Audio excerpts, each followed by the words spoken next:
Welcome back to season 3, episode 2 of Let's Talk About. I'm your host. I mean, my name is on my shirt, so if you don't get it by now, come on, guys.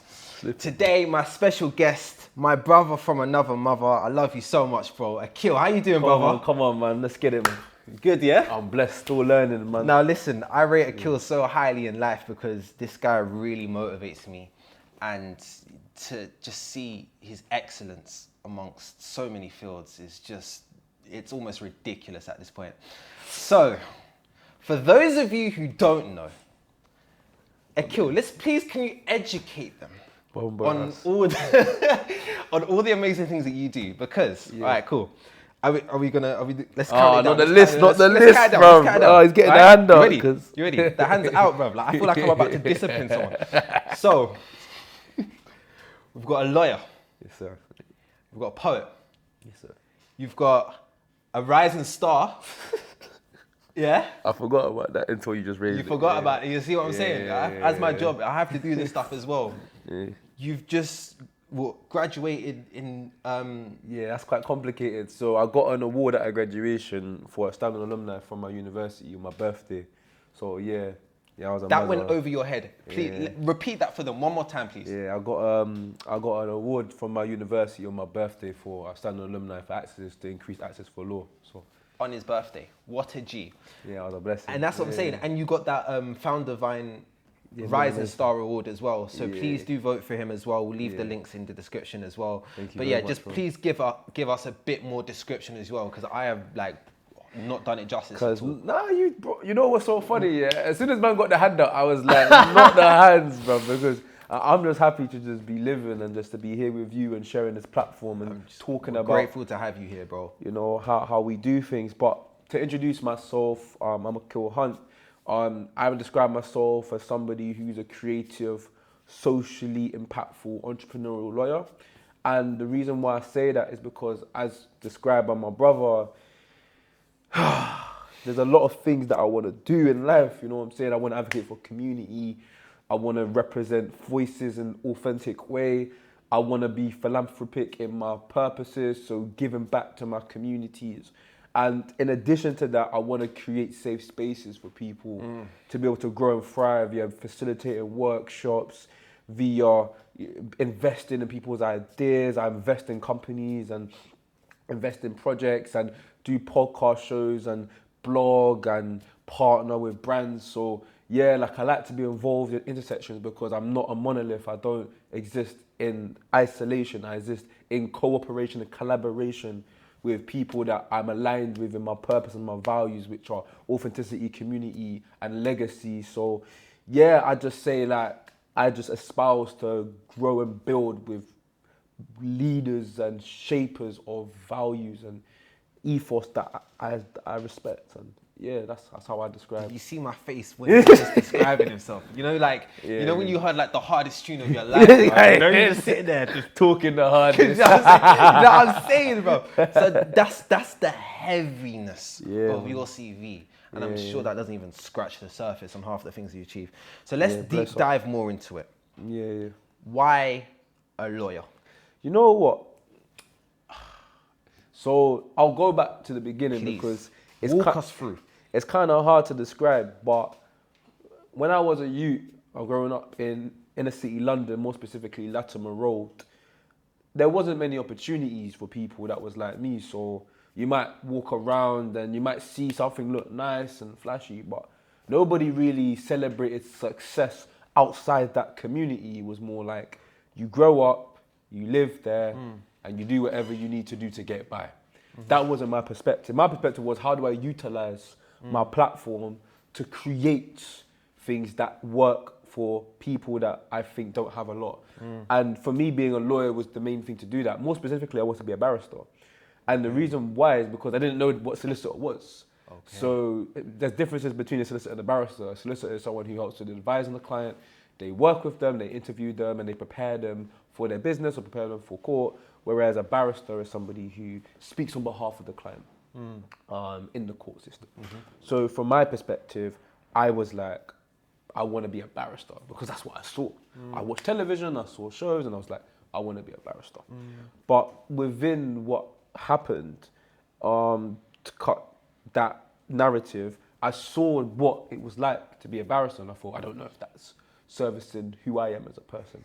And then I started to like curate a space where I want to be a lawyer that's value driven and creates the impact in the world that I thought would be best with my skills of public speaking, being a bit argumentative. I can't lie, like if someone was a bit rude or I didn't really get along with them, I just disagree.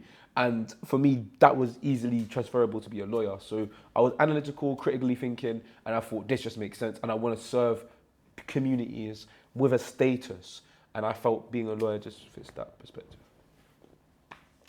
I'm speechless, man. It's so hard to conduct an interview with this guy because it's like when he speaks, I'm just there like, damn, what do I even say to that? Like, do you know what I mean? He just like he makes the cake icing on top and just. You know what I mean? And I love that. That's what I'm saying. Like the passion, the energy, the mindset you have around it to just not only do it, not only be a lawyer, but to be such a positive force within it. 100%. Do you know what I mean? And to know yourself. And that leads into my next question to you. Yeah. To know yourself. Yeah. To love yourself, to appreciate yourself for who you are and whatnot. Yeah. What has that journey been like for you, especially within your career? That's a very excellent and convoluted question. But I would say, in order to be myself in the career that I've had to go down, a lot of sacrifices, it's involved a lot of trauma, it's involved a lot of pain, and it's involved a lot of introspection. And the reason why I describe it in these ways, because for clarity for those listening in, I had a lot of problems growing up. So when I was 7, my grandmother died, and my father was absent, and I was consciously aware of these things. And at 7 years old, as you may know, 7 is when you start to understand what's really going on around you, and that happened at 7. So as soon as my conscious memory kicked in, I'd lost the woman who had looked after me when my mum couldn't, and then my father stopped being in my life. So there was a circumstance where my school thought I had special needs, and they suspected I had special needs because I was overreactive in class, I wasn't really conscious of what was going on, and I had a lot of fights.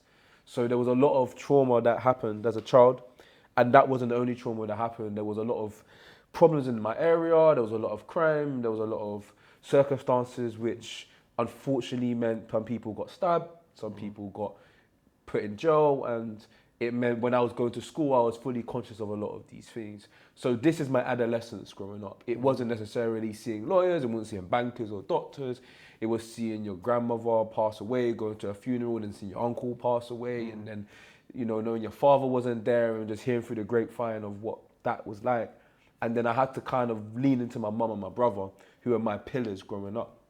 So a lot of my learning about my career as a lawyer came from family. It came from, you know, what don't I have, which was opportunity. And a lot of the time I would go to places that seemed illustrious and I wouldn't identify with the space. So I would go to see lawyers, I'd go to the court. This is all of my own accord, or if someone recommended I do it.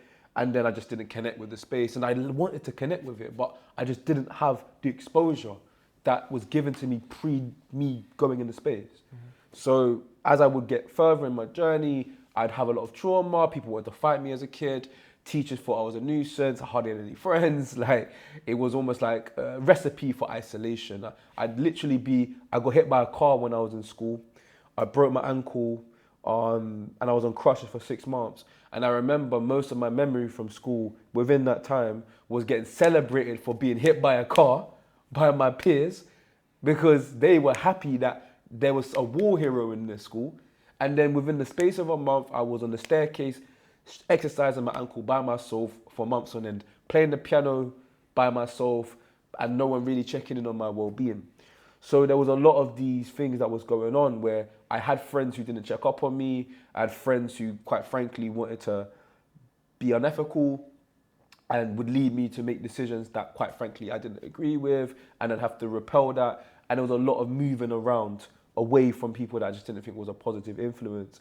And then going into college and university, I had to recreate who I was constantly, recreating the idea that I'm not a black criminal, I'm not this psychopathic madman who, like, you want this perception of. There was times where I'd gone past the stage of validating myself via other people's perspectives, and then I go into spaces where I was meant to be celebrated for my intellect, and I'd be accused of either being a gang member or accused of being, you know, this youth from the hood, and, you know, I'd almost be ostracized for being in a room where they didn't expect me to be. And this would happen constantly. I'd get stopped and searched, or the police would want to try me, and then, you know, or my peers would stereotype me and say, you look like you're just university to trap, or at university to be on the road, because I knew people from there.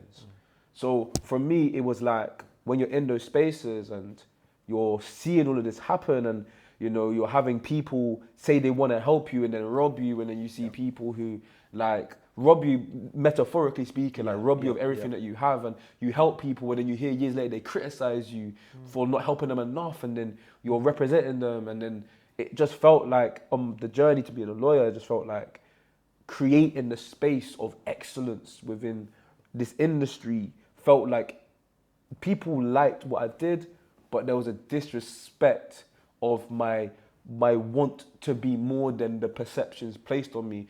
And when I was co-founding societies and I was negotiating and I was representing the law school and doing graduation speeches, it just felt like the impact was being made on those that didn't know me, and those that knew me felt like they couldn't celebrate with me because it wasn't their celebration.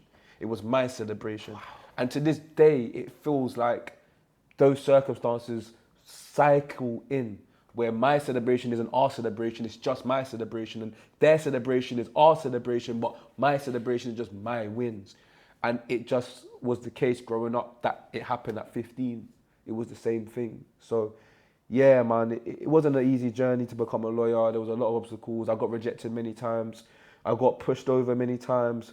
Sometimes I didn't do the right thing, and sometimes the accountability is on me to not be as proactive and not have the right steps to take in terms of how I conducted myself. But at the same time, you know, we're here and we're blessed, you know. You know what? Firstly, thank you. Yeah. Like, wow, I'm almost speechless. Yeah, man. Secondly, I'm so glad I'm wearing long sleeve shirts because I actually have goosebumps. Yeah. And like, that is, wow. Yeah, man.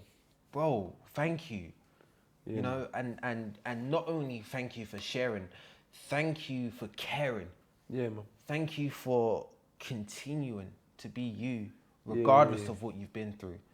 Yeah, A man. bit of poetry sprinkling there. Go for it, man. And, you know, that's what I'm saying. Like, I'm just so inspired by you. Thank you. Because your drive, your resilience, your mindset, I didn't even know half the stuff you've been through. When you're telling me, I'm there like... That's not even half of it. That's not even half of it as well. You know, Yeah. we've spoken about things that... Yeah. Other things that have happened as well. And I'm just like, yo, like... You actually have no idea how amazing you are. Yes, you might have an idea of how amazing you are. Thank you. But not to the extent that certain man like me rate you as and whatnot. Thank you, man. And this was really made apparent because we shared this moment together. Yeah, man, good. And I don't want to talk too tough into it because that's a whole nother conversation and whatnot. But let's just say Akil and I are on this program that allowed us to go to Uganda, full expenses paid for a week. And we shared this moment on the River Nile. Yes, sir. And it was just such a humbling, beautiful moment where we was like at night, we was on like one of those massive ferry boats. Yeah, I don't even know what it was called, bro. You know, was there, bro. We're not Saturn on what? we're from ends, bro. We don't know what this thing is, but like, you know what I'm saying? All, man. You know, I just remember it was night. I think it was about 8 o'clock, 7, 8 o'clock. And we was just silent. appreciating, taking it all in, the atmosphere, the water, the sounds, like just everything. The vibration. Just even being amongst the people that we were with. It was amazing. Was just so amazing. And I just remember we both sat there next to each other. There's a picture of us. That was powerful. Yeah. And that leads me into my next kind of little subject, was just poetry. Yes, sir. Something we both do. 100%. Now. Yes, sir. I know you do poetry. Yeah. And I'm going to ask you to perform one. For sure. But I feel like it's only responsible of me. So I put this poll on my story, on my Instagram story, if you want to follow me, King LSW. Do that, please. And I said, test my pen game. You know, I'm a poet. I've released 2 books. I said, yo, test my pen game. Give me a topic. Give me a subject. I want to write. Like, test me, please. Right. And then Akil hit me up. And he's like, poetry. And I was like, big man. Yeah. I didn't say just poetry, you know. One word. I said, big man. I don't know if you know this, but like, I do poetry. Like, I got 2 books. Like, you know this, innit? And I said, what do you mean by poetry? And he said, write a poem about poetry. So I said, all right. I said, okay. Drew it out when I want to hear it. I'm not going to make it too long, but, you know, a promise is a promise. I would like to hear it. Yeah, and whatnot. So, this is my poetry poem and whatnot. To write poetry on poetry feels weird to me when I consistently give it all of me. I open a document and open up immensely, like every week for over 2 years when I go to therapy. This is my therapy. I give this my all. So when I blow up or in case I fall, you can't say that I didn't keep it real. So despite what life deals, I showed you exactly what and how I feel. I've gone 2 for 2 at 22. And it's been less than 2 years since I started writing. So imagine where I'll be in another 22. Coming clean for mandem who weren't taught how to express, so they resort to fighting. So I continue writing and fighting the generational curses. So Dad stood against everything I've said in these verses. Okay. I respect that still. Now, the reason why again, if you know me, you know my work, you've seen my work and whatnot, you know how I write roughly and whatnot. And that's just like a glimpse, a brief and whatnot. But I felt so inspired by what you said as well, and the challenge you put to me. That it's a challenge still, I love that, because again, it's testing myself. I'm like, writing a poem about poetry. Okay, damn, like it's like inception, isn't it? An idea of an idea. And that's the thing as well. And we've talked about poetry on many different times, many different occasions. So, as another poet, can you please share to us some of your work? Yeah, I can do whatnot. Yeah. Can you give us a little snippet, a little performance, a little something? 100%. I think it's quite apt to share one that I haven't shared publicly before, because I think it can really give a flavour as to what kind of mind I've had to generate in order to be here today. And it's called Removing the Boulder. And it goes a little something like this. Have you ever held a weight so heavy that you feel ready to steadily remove yourself from your day-to-day reality, partially impartial to my feelings and sense of self? How can I invest in my family and health when my mind neglects the wealth it stores as I pour my heart out in the midst of a blizzard of experiences that encourages me to miss all the opportunities that befalls me to this present moment? How can I find the spiritual omens hiding behind my smile lies my insecure state? Blessings become lessons as I delay my overarching drive to become great. Is it really deep if I weep over all that I have lost? What is the cost of thriving in an era where I don't trust myself? I feel so lost. Walking through the tangled vines of the negative realizations propels me to a newfound level of isolation, drudging across the desolate desert, still trying to assist the people like a messer. all whilst trying to remind my inner voice of the history of ancient Kemet. A leopard that hides its spots is not being true to what it is. So as I break through this ceiling, my spiritual form forms a fist that shatters a mindset that I would never dare to pass down to my kids. Staring into my iris is a haunting thought, wondering whether if I fall off this cliff, the fear of the height will make me retreat from the riff of the song that I know sounds the beat to my existence. Inexplicably, despite overcoming challenges, my anxiety and doubt lingers in my subconscious. So it's time to redefine how I handle the weight of the state of mind that I know draws me away from my strength. I will go through any length to see my seeds grow into the optimum version, so this excursion of fearlessness will be for their benefit, slowly redefining a newfound demeanor etiquette, not subscribing to the incandescent rhetoric that my hunger and determination will not be relevant in my pursuit of growing into my being. So by seeing who I am beyond the fog of my present, I think we'll be pleasantly surprised by the consequences of our effort. So let's push towards our dreams as the seams of our clothes wear thin, and I slowly discover the appetite to win. So let's push towards the theme of bravery, honesty, and integrity collectively built within a team. So let's push that bloody boulder. Life challenges will shrink as our convictions becomes a revolver, shooting down our anxiety and doubt, reminding me that as we become older, let's allow a newfound confidence in ourselves to take over, removing the boulder.